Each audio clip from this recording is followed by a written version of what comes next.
operate an accredited career college. Helms College provides culinary and healthcare and creates hundreds of new jobs in these high-demand fields. 8 locations to serve you. At the Access One Center of Barnwell, we believe prevention starts with education, empowerment, and care. Our internationally certified team delivers evidence-based programs designed to tackle real issues like peer pressure, substance abuse, and healthy relationships. With services for youth, parents, and the community, we're here to build stronger families, healthier lifestyles, and brighter futures. The Access One Center of Barnwell, empowering our community for a better tomorrow. Visit us at accessone.org. I'm Mike Costello of the Mike Costello Law Firm. You've been in a car wreck, you're injured, your car's totaled, you're stressed out, and you don't know what to do. You feel like your life is turning upside down. We can help you with your car, get you proper medical treatment, and all the money you deserve. Call or text us or visit us at MikeCostelloLawFirm.com. Let's get your life turned back around. With you, for you. Well, guys, another tub to shower conversion completed. Y'all, what are we going to do with all these old tubs? I have an idea.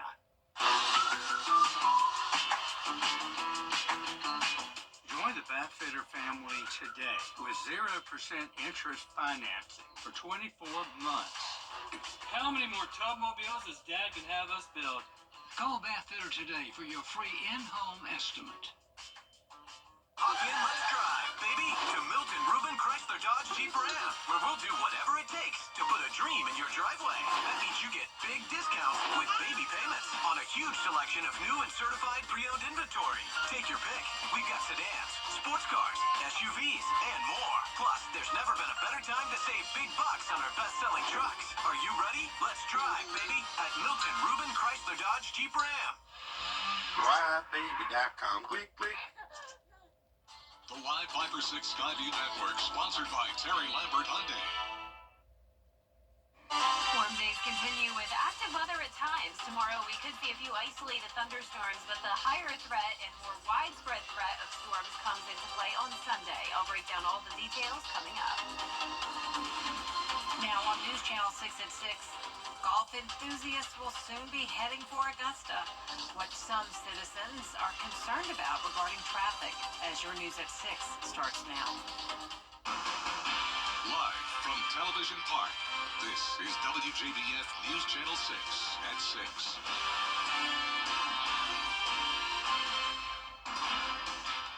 Good evening, everyone. I'm Jenny Montgomery. Thank you so much for joining us. Coverage you can count on begins with just a few weeks until golf fans from all over the world come to Augusta to watch the 2025 Masters Tournament. And with all those people come lots of traffic. Bria Smith has more on what folks who live near the course want to see in this year's traffic plan. Bria? That's right, Jenny. In just a few weeks, the traffic light will be reinstalled right here at the intersection of River Ridge Drive and Washington Road to help those master patrons get to the course safely, and those who live in the area share how they feel about it. I don't want to take 15 minutes to get out of my neighborhood. It's heavy during the Masters Week. You have people from all over the world coming. It's the most traveled road outside of Augusta National Golf Club during Masters Week. The intersection of River Ridge Drive and Washington Road will soon be the place where many patrons will stop and wait before stepping foot on the Augusta National Golf Club. That's my first time going. Okay. I go to different tournaments all over the world. The light, for one, you got to stop and go. And so it'll help, especially with the younger kids, the young crowd, who put things on their phones, who's not paying attention, who's just happy to be here. So I think it'll help big time. I'm trying to get it back for Masters. But for those who live just feet away, the traffic and patron congestion could cause some chaos. Well, one day last year, I was probably about 15th in line down the hill trying to get out, and it just simply only lets 3 or 4 people out at a time. So. And while neighbors say the additional light is helpful, Steve Larsey says he does see room for improvements. I hope, if nothing else, they worked on the timing a little bit better than they did last year, and certainly they have information that they've compiled and can utilize. Next week, city leaders and the Traffic Engineering Division will meet to discuss the overall master's traffic plan, including the light here at River Ridge Drive, and we'll keep you updated with more information once we learn it. But for now, reporting live in Augusta, Bria Smith, WJBF, News Channel 6. All right, Bria, thank you so much. Chief Meteorologist Jenna Petracci joins us now for a first check of the weather. Jenna? Well, it's another beautiful day. Just a stunning view as we take a look at our Terry Lambert Hyundai Skyview Cam from Augusta Marriott looking over the Savannah River. Not a cloud in the sky. Relative humidity remains very low, and temperatures are warmer than yesterday by 5 degrees in both Augusta, Evans, and even over in Aiken, Barnwell, Allendale. A lot of places at least 5 degrees warmer, and that's putting our temperatures in the upper 70s, but a lot of places did get to the big 80-degree mark today. Barnwell and Allendale, you're at 79, 78 in Louisville and Millen, Swainsboro at 77, 77 as well in Wrightsville. So no one is below 77 degrees this evening. Relative humidity up to 21% in Augusta, but that's it. So very dry air in place, and the winds are coming out of the southwest. Sustained at 10 miles per hour for the most part, occasionally seeing up to around 12 to even 15 miles per hour. So the winds combined with the dry air is leading to some fire danger concerns. So be sure to refrain from burning outside for the rest of your evening. High pressure is in control. Really not seeing much going on here in the southeast, but out towards Texas, we have this cold front and low pressure centered around Oklahoma. Along this cold front, notice how it was dry just a couple hours ago, but now we have some storms firing up, and there's actually a severe thunderstorm watch over there. Now for us, the remainder of this evening will drop down into the low 60s by 9 p.m., a southwest wind, upper 50s by 10 p.m., and looking ahead, you can see we all have a slight chance of some storms on Thursday, primarily in our southwestern counties. All of us nice and dry on Friday as we warm up back into the upper 70s, and then Saturday will be a super warm day, mostly dry and windy, and then that will all be ahead of a strong low pressure system moving in our direction on Sunday, which could bring us some strong storms. I'll break down all the details with a look at your future cast coming up, but back to you, Jenny. All right, Jenna, we do appreciate it. Today, Girl Scouting celebrates its 113th birthday. Camps across the country are preparing now for an influx of girls, except for one local camp, and that is Camp Tanglewood in Martinez. It's been a fixture for more than 80 years, but during Hurricane Helene, it sustained major damage, losing 11 structures. We checked in with Camp Tanglewood in November and saw the devastation for ourselves. Now, 4 months later, the camp looks much different, with the storm debris cleaned up and the damaged buildings torn down and ready to rebuild. Now, the Girl Scouts are asking for the community's help. These cabins that were destroyed are being replaced at the value of those cabins. You can imagine how old those cabins were. So we just need a little extra help. If you'd like to volunteer or make a donation to the cleanup effort, you can find a link to the camp's GoFundMe on WJBF.com. This week marks 5 years since COVID-19 was declared a global pandemic. Graham Lee joins us now in the studio with more on what we've learned since then. Graham? From mask mandates to social distancing requirements, the pandemic turned our world upside down, but 5 years later, doctors say they are still seeing the impacts from the disease. According to the recent data from the CDC, more than 1.2 million Americans have died from COVID-19 since the pandemic started, but the World Health Organization says almost 4,000 Americans have been hospitalized due to the disease over the last month. Dr. Philip Kuhl with Wellstar MTG Health says there are different reasons for this, but there are multiple types of coronaviruses that are impacting humans along with COVID-19. What appears to be happening is now that we have immunization against COVID-19 and people have developed natural immunity against COVID-19, we are seeing a lessening of the impact. But this is kind of settling into being the fifth common coronavirus that affects humans and causes disease.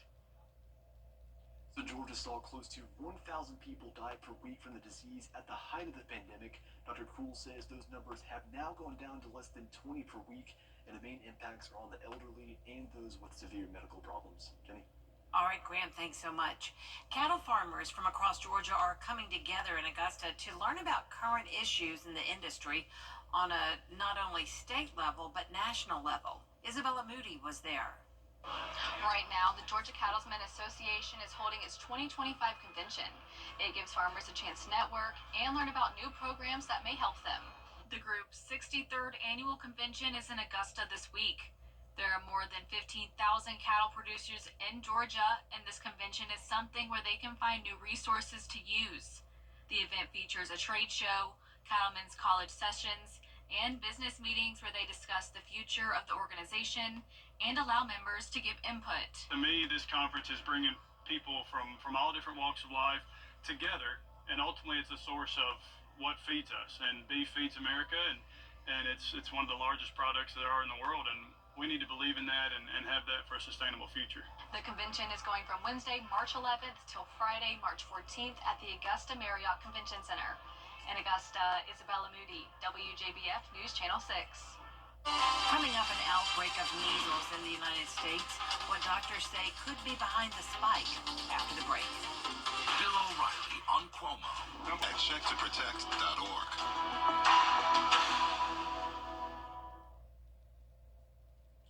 More cases of the measles are being reported around the country, and doctors are concerned. Zoreen Shaw has more. Growing concerns about the measles, with at least 15 states now reporting cases from California to New York. Vermont and Maryland now seeing their first cases, and 2 new cases reported in Oklahoma. When you get a large number of unvaccinated individuals with something as contagious as measles, it can spread very quickly. A case was reported in Los Angeles involving a patient who had recently traveled through the Los Angeles International Airport, and health officials in California's Fresno and Maduro counties say a case of the measles was confirmed with exposure to both counties. Texas, the hardest hit, with 223 confirmed cases and at least 29 people hospitalized, leading doctors to recommend children in outbreak areas get vaccinated at 6 months old instead of 1 year. We're seeing a big push for that in the counties that are most impacted. This coming after a child recently died from the measles, the first in a decade. The father telling The Atlantic that his 6-year-old daughter had been sick for 3 weeks. She died of pneumonia, a common complication from extreme cases of the measles. Health and Human Services Secretary Robert F. Kennedy Jr. saying he met with the family and is making sure anyone who wants a measles vaccine in Texas can get it. What we need to do is give them the best information and encourage them to vaccinate. But the well-known vaccine skeptic quickly following up with unsubstantiated claims about the shot's side effects and effectiveness. What we're seeing with headlines is unfortunately the symptom of a larger problem about misinformation hitting parents who just want to do what's right for their children. 2 doses of the measles vaccine are 97% effective, according to the CDC. If a baby gets the vaccine at 6 months, they still have to get 2 more shots for full protection. Zoreen Shaw, ABC News, Los Angeles. Chief Meteorologist Jennifer Tracci is back with us now. Look at weather ahead.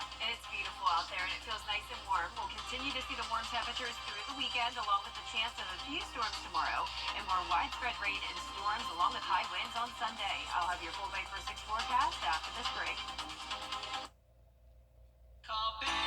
Last at Gerald Jones Mazda and GeraldJonesMazda.com. The Live Viper 6 Skyview Network, sponsored by Terry Lambert Hyundai. Weather headlines on News Channel 6, brought to you by Hickson Roofing. Now, your most accurate forecast with WJBF Live Viper 6. Welcome back. Today I had a super fun school visit over at Horse Creek Academy in Aiken. This is my 2nd year in a row visiting Mrs. Russell and the 4K and 5K students. It was a great time, and it was a very special time because I had a special guest with me, and that is our brand new meteorologist, Avery, and you can actually see her standing next to me there, and she even read a wacky weather book to them that the students love so much that they pretty much piled up on her and and gave her a huge hug at the end of the presentation. So great job, Avery. We're excited to have you on the team. And thank you so much to Horse Creek Academy for having both of us today. Our Terry Lambert Hyundai Skyview cam is showing abundant sunshine here over at Augusta Regional Airport, and it's windy. The winds are coming out of the west-southwest, 11 miles per hour, 78 degrees out there, a warm Wednesday. Humidity is low at around 20%. And around the CSRA, we have upper 70s to still around 80 degrees in Evans. And now that the sun is going to be going down in the next hour or so, we'll start to dip down into the 60s. But overall, pretty mild next couple of hours. High pressure is still in control for us, but out towards the west, we have a cold front, and that's now producing some severe weather across Waco and Dallas, Texas. You can see that severe thunderstorm watch stretching into Louisiana and Arkansas. It's possible that we could have a few storms come through our southwestern counties tomorrow evening, but the main threat of strong to severe weather will be to the west of us, up to around Atlanta and down to southern Mississippi. But overall, not a very significant system moving in tomorrow. We're going to see more clouds from it, though, and the temperatures will be a few degrees cooler, only topping off at around 75 rather than 80. Nonetheless, still pretty warm. Tomorrow morning will definitely be dry, and we'll see those clouds increase throughout the day. We could see a few sprinkles here and there into the afternoon, but the main chance of some of those rumbles of thunder and lightning comes in during the evening hours from Sandersville down to Burke County, Jenkins County. You may all be seeing some rain. Even this may be a bit overdone, so nothing to panic about tomorrow. There's no chance of severe weather for us. Gusts only up to around 25 miles per hour over the next couple of days, but those winds will pick up the pace on Saturday, and we're expecting gusts up to around 45 miles per hour on Sunday, as well as a chance of some strong storms. The Storm Prediction Center has us under a 15% probability of severe weather, with the main threats being the damaging winds and even a flood potential, and that will all be dependent on the timing of how long it takes for this system to move through. As of now, I'm expecting around 1 to 2 inches of rain now through Sunday, and you can see Saturday looks nice and dry. So get out and enjoy the nice warm weather on Saturday. It's going to be great, but once again, it will be windy. Now, here comes that cold front. By Saturday evening, we're still looking dry, but I'd say between the hours of 4 a.m. to 2 p.m., we will have that active weather on Sunday. So once again, try to stay inside if possible. We've had a lot of Sunday storm systems lately, so you know the drill, and we'll be watching and let you know if we do have that risk of tornadoes. But as of now, the main threat is damaging winds and that heavy rain. The high temperatures will be going up to 82 on Saturday, but once the cold front comes through, we'll drop to 67 on Monday. So a brief cool down, and tonight will still be chilly, but a little bit warmer in those mid to upper 40s. Highs tomorrow in the mid 70s, and that 10-day forecast is showing us back to sunshine on St. Patrick's Day all the way through next Wednesday. High temperatures getting close to 80 degrees next week as we get ready for the first day of spring on Thursday. Now, congratulations to today's umbrella winner. That is Freddie Jackson from North Augusta. Freddie, you can pick up your Viper 6 umbrella here at the station and sign up to win yours on WJBF.com. Great, Jenna, thank you. It's been a busy day on the high school coaching front in the CSRA. We'll fill you in on the latest moves and shakes in sports coming up. This is our call to inaction. Quality. Lazy Boy. Long live the lazy. The Scholar Athlete Awards are brought to you by Jefferson Energy Cooperative, Rebath of Augusta, McDonald's, and WJBF News Channel 6. Now, WJBF sports coverage you can count on. The coaching carousel is alive and well in CSRA football as we saw some big news coming out of Evans High School Wednesday morning.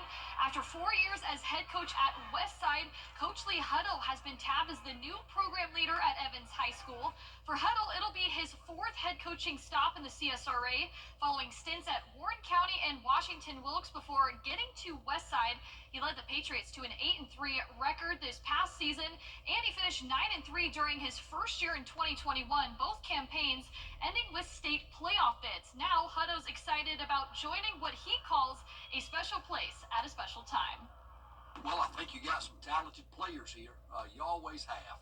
You got some good skill, got good size, good alignment. Building new facilities, of course, got the new turf here. Building a new weight room, new multi-purpose room, second gym. Once again, you got excellent leadership in place from administration to AD. So I think it just checks a lot of boxes, and I think it's a place that's really set up for success.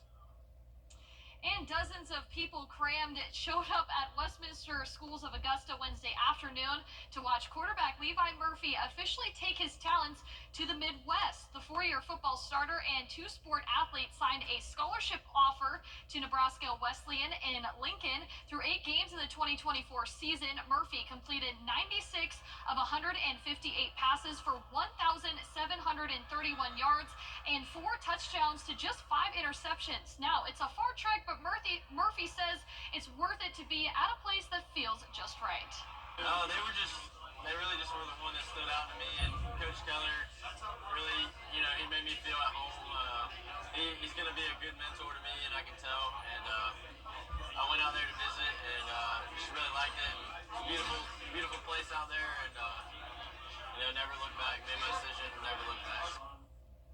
And each week, News Channel 6 features a scholar athlete that excels not only in the classroom and on the field, but in the community. This week's scholar athlete is Rena Humes from South Aiken High School. Rena is on the South Aiken High cheering squad and is actually academically enrolled at the Aiken Scholars Academy. Her litany of academic accolades is impressive. Dually enrolled at USC Aiken, Rena is on the Dean's List and is an AP Scholar with distinction, along with her AP Capstone Diploma. She's a member of the Palmetto Girls State City Council, the Academic and Beta Clubs, and a member of Junior Leadership of Aiken County, just to name a few. Really hectic, I can say that, having to commute 30 minutes away to come play a sport that I have such a deep passion for. But it's mostly about time management, having to plan out a schedule each and every day. Everybody looks up to her, the girls look up to her, and she is so smart, and she has a bright future ahead of her. The leadership quality, taking that with you and your ability to adapt, change, and being able to take that to survive. Knowing that the coaches have always wanted to grow our skills, it makes me feel appreciated because there is somebody who wants to see me succeed. She's always kind of been a step ahead of everybody, mature. She knows what her goals are.